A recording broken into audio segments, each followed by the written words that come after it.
Christmas की रात थी। आसमान से बर्फ गिर रहे थे और पूरा इलाका अजीब से सन्नाटे में डूबा हुआ था। आरव और नीलिमा आग के पास बैठे थे। आग की हल्की सी गर्मी के बावजूद दोनों के चेहरों पर बेचैनी साफ झलक रही थी।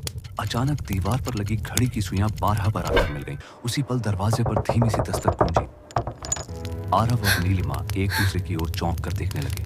दिल की धड़कन तेज हो गई। थोड़ी हिम्मत जुटाकर आरव दरवाजे की ओर बढ़ा। बाहर लाल कपड़ों में सफेद दाढ़ी वाला सांता खड़ा था। उसके चेहरे पर हल्की मुस्कान थी, लेकिन उसकी आंखों में अजीब सी चमक। भारी आवाज में उसने कहा, मेरी क्रिसमस, क्या मैं अंदर आ सकता हूं? नीलिमा को अचानक ठंड और गहरी महसूस हुई।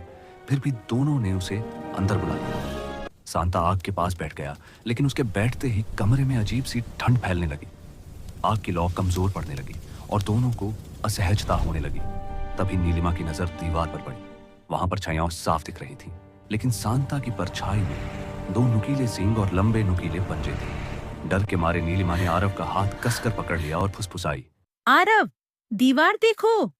आरव ने जैसे ही दीवार की ओर देखा, उसकी आंखों में डर जम गया। सांता मुस्कुराया और बोला, क्या हुआ? अब उसकी आवाज मानवीय नहीं बल्कि गूंजदार और भारी हो चुकी थी। आग की लौ अचानक तेज हुई और परछाइयां हिलने लगी।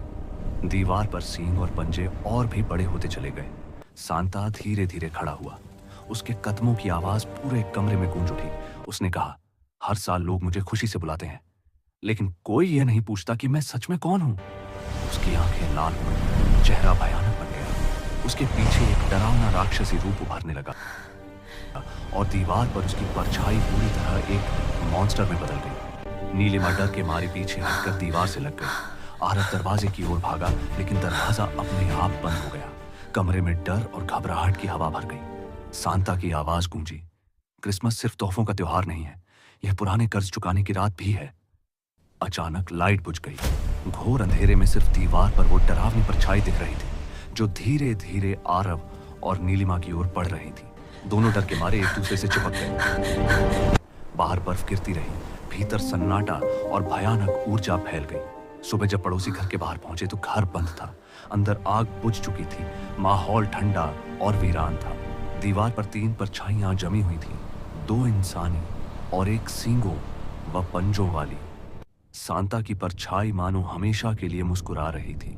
और इस तरह क्रिसमस की वो रात एक रहस्यमयी और डरावनी कहानी बनकर हमेशा के लिए खत्म हो गई।